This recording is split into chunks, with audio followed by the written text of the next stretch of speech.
Hi hello welcome to Mee TV. నేను మీ మౌనిక. మీరు చూస్తున్నది Mee TV news. Motivate, educate, entertain. ఈ రోజు మన స్టూడియోకి స్పెషల్ గెస్ట్ గా డాక్టర్ శర్వాణి మేడం గారు వచ్చారు. గవర్నమెంట్ డిగ్రీ కాలేజ్ లో ప్రిన్సిపల్ గా వర్క్ చేస్తున్నారు. మరిన్ని విషయాలు మేడం అడిగి తెలుసుకుందాం. నమస్కారం మేడం. నమస్తే మౌనిక. ఎలా ఉన్నారు మేడం? Fine, thank you. ఎలా ఉన్నావు? గుడ్ మేడం, బాగున్నాం. ఒక 25 years నుంచి టీచింగ్ ఫీల్డ్ లో ఉంటున్నారు కదా మేడం, మీకు ఆ ఫీలింగ్ ఎలా ఉంది? 25 years నుంచి చేస్తున్నా కూడా రీసెంట్ గా జాయిన్ ఫీలింగే ఉంటుంది. మా ప్రొఫెషన్ అట్లాంటిది. ఓకే, మీరు ఇక్కడ కల్వకుర్తిలో ఎన్ని ఇయర్స్ నుంచి వర్క్ చేస్తున్నారు మేడం?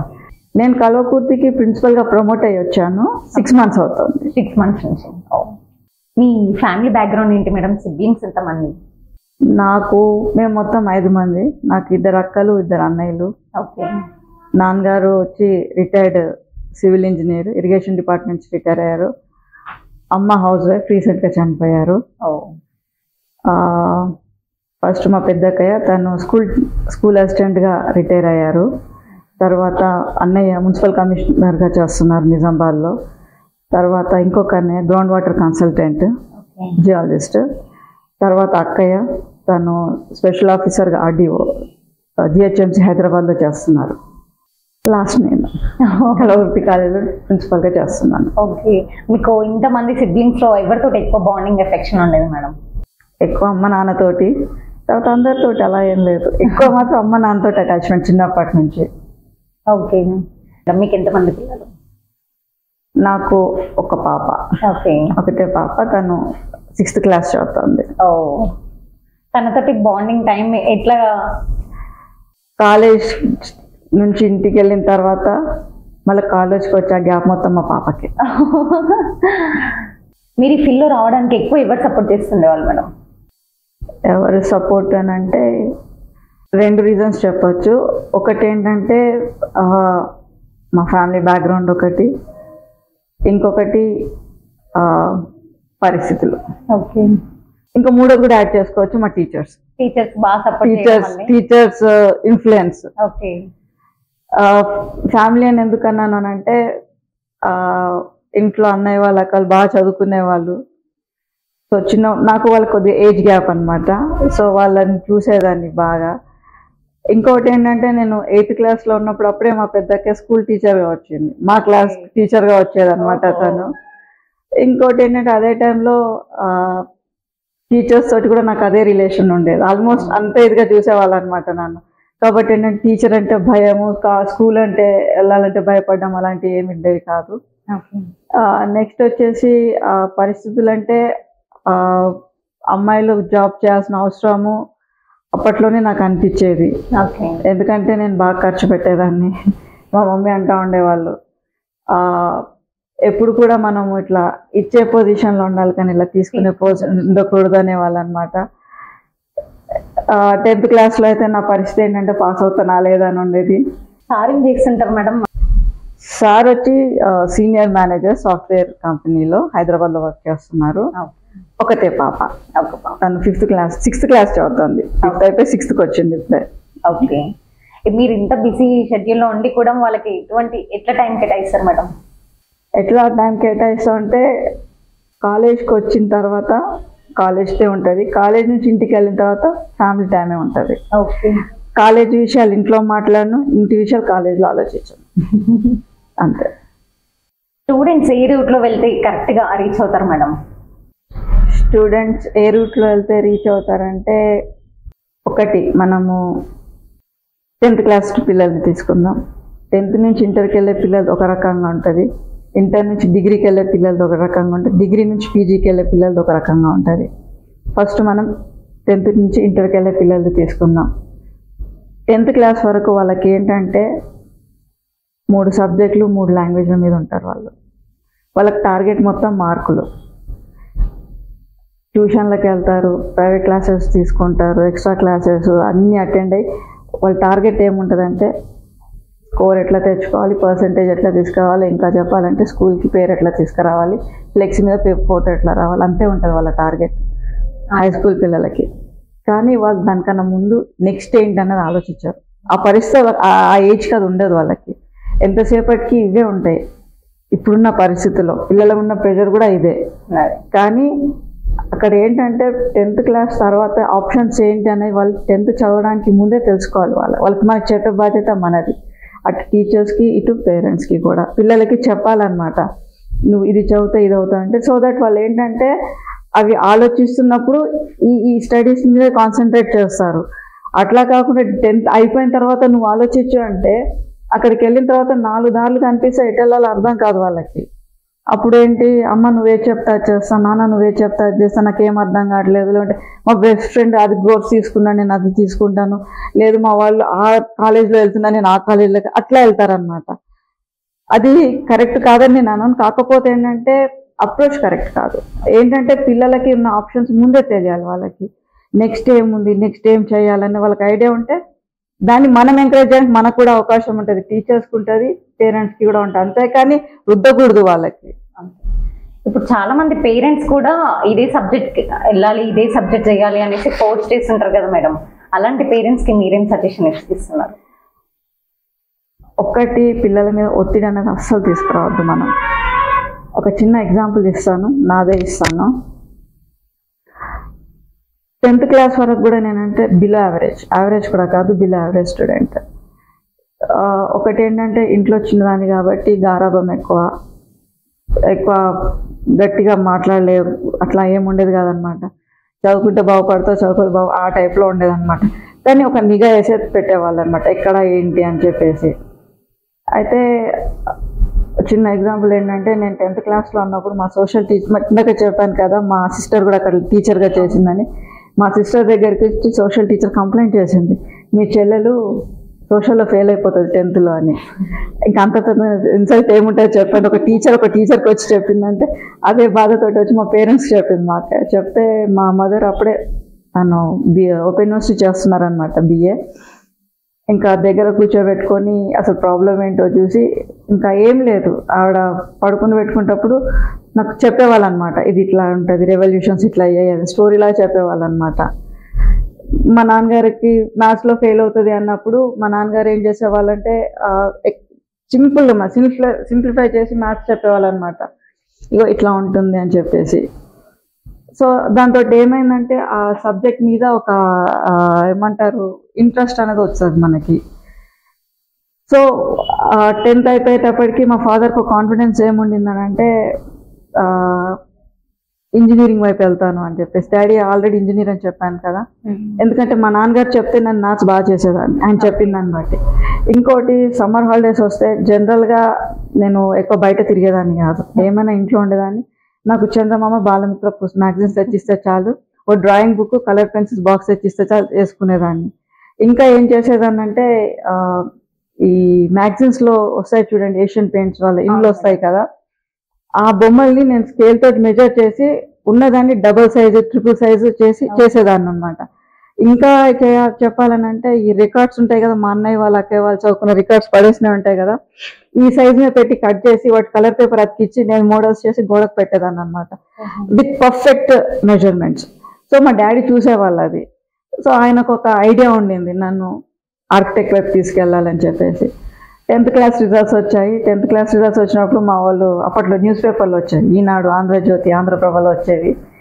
మా అన్నయ్య వాళ్ళు అయితే లిటరల్గా 3rd క్లాస్లో చూశారు, నెంబర్ లేదు. 2nd క్లాస్లో చూశారు, అయిపోయింది ఇది పోయిందని చెప్పేసి అనుకున్నారు. ఎందుకైనా మంచిది అని చెప్పి ఏంటి 1st క్లాస్లో చూస్తే నా పేరు ఉండింది, పక్కొట్టే ఒక నాటుకొని రాసి ఉంటుంది. అంటే పరిస్థితి అప్పుడు అలా ఉండింది. అయితే అప్పట్లో ఏంటంటే మా నాన్నగారు సర్వీస్లో ఉన్నప్పుడు 10th క్లాస్ రిజల్ట్స్ వచ్చినప్పుడు ఆయన ఏం చేశారంటే CMCలో వచ్చేవన్నమాట. సో డాడీ వాళ్ళకున్న ఇన్ఫ్లుయెన్స్ తోటి మార్క్స్ తెప్పించారు ఆయన. నేను ఎగ్జామ్ రాగానే మా ఫాదర్ ఏం చేసేవాళ్ళు అంటే, ఎగ్జామ్ ఎలా రాసావని అడిగి ఆ క్వశ్చన్ పేపర్ మీద మార్కులు రాయమనేవాళ్ళు. క్వశ్చన్ పేపర్ మీద ఎట్లా రాసావంటే బాగా రాశాను, ఎన్ని మార్కులు వస్తాయంటే అప్పుడు 50 మార్క్స్, 50కి 35 వస్తానేదాన్ని, రాయి అక్కడ అనేవాళ్ళు. రాసేసి వెళ్ళిపోయేదాన్ని, అంత ఏమనేవాళ్ళు కదా. మార్క్స్ వచ్చిన తర్వాత మళ్ళీ డాడీ మార్క్స్ తీసుకొచ్చారు కదా, నా మార్క్స్ ఏమన్నారు, నేను వేసాను, నాకు వచ్చిన మార్క్స్ మా డాడీ వేశారు. మా డాడీకి ఇస్తుంటే ఎందుకైనా మంచి అని చెప్పి 3 మార్క్స్ తక్కువ చేసుకొని ఇచ్చాను. నేను వేసిన వాటికి తగ్గించేసాను. మా డాడీ ఇచ్చిన మార్క్స్లో 4 మార్క్స్ ఎక్స్ట్రా వచ్చాయి, నేను ఇచ్చిన దానికి 4 మార్క్స్ వచ్చాయి. ఆ రోజు మా నాన్నగారు ఒకటే మాట చెప్పారు, చూడమ్మా ఇట్లా ఉండాలి సెల్ఫ్ అసెస్మెంట్ అంటే, పక్కోడు చూసి కాపీ కొట్టి పాస్ అయినావు, నువ్వు అట్లా కాదు, ఇది నీ కాన్ఫిడెన్స్, సో ఇది మెయింటైన్ చేయి నువ్వు అని చెప్పేసి అన్నారు. సో నాకేంటంటే ఒక రకమైన కాన్ఫిడెన్స్ వచ్చింది.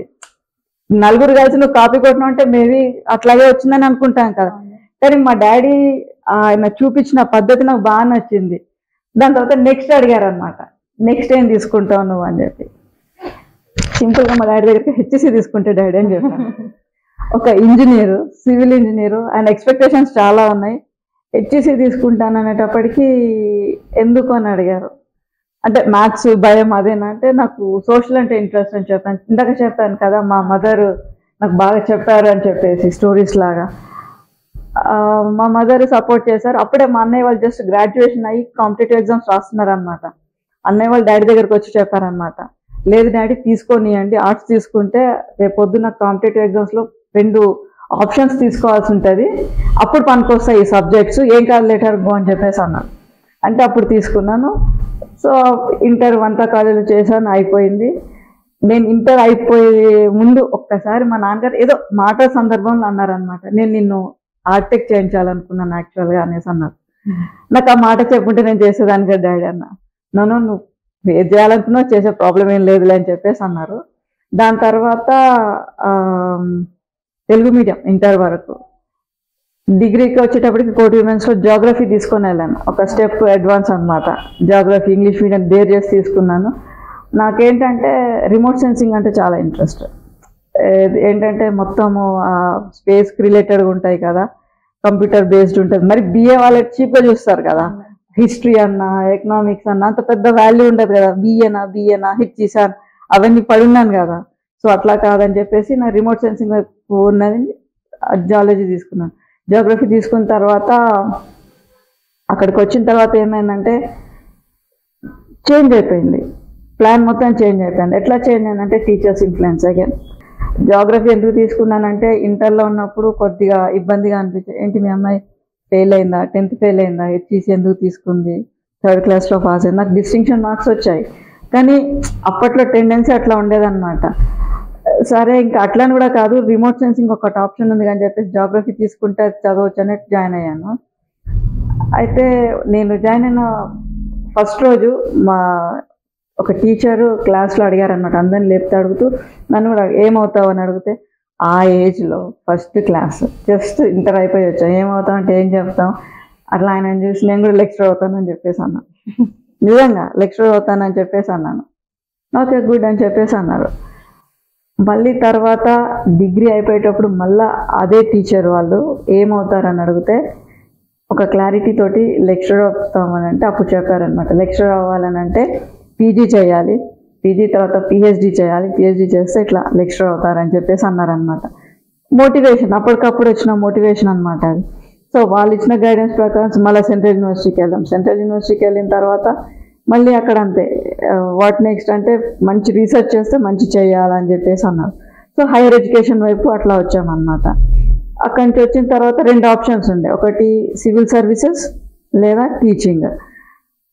నాకు టీచింగ్ అంటే ఇంట్రెస్ట్. టీచింగ్ ఎందుకు ఇంట్రెస్ట్ అంటే నేను చెప్పాను కదా, నేను అంత పెద్ద స్టూడియస్ ఏం కాదు, కాకపోతే ఏంటంటే బాగా అల్లరి చేసేదాన్ని. చిన్నప్పటి నుంచి కూడా బాగా అల్లరి చేసేదాన్ని నేను. ఈ రోజుకి కూడా నా స్కూల్ టీచర్స్ నన్ను గుర్తుపెట్టుకున్నారు, నా ఇంటర్ టీచర్స్, నా డిగ్రీ టీచర్ ఇప్పటికీ నాకు వాట్సాప్లో ఉన్నారు వాళ్ళు. ఇప్పటికీ శర్వాణి అంటే గుర్తుపడతారు వాళ్ళు. ఎందుకంటే అంత అల్లరి చేసేదాన్ని కానీ చదివేదాన్ని. అట్లా అని చెప్పేసి గొప్ప ఇది కూడా కాదు, కాకపోతే ఏంటంటే ఒక టీచర్ ఒక స్టూడెంట్ గుర్తు పెట్టుకున్నంత చదివేదాన్ని, అంత అల్లరి చేసేదాన్ని అనమాట. అయితే ఇంటర్ నుంచి డిగ్రీకి వచ్చేటప్పుడు ఇంటర్ ఫేర్వెల్ పార్టీలో బాధపడ్డాం. మళ్ళీ డిగ్రీలో ఫైన్ వెళ్ళిపోతుంటే అప్పుడు బాధ వేసింది. పీజీలో ఫేర్వెల్ పార్టీలో మళ్ళీ బాధ వేసింది.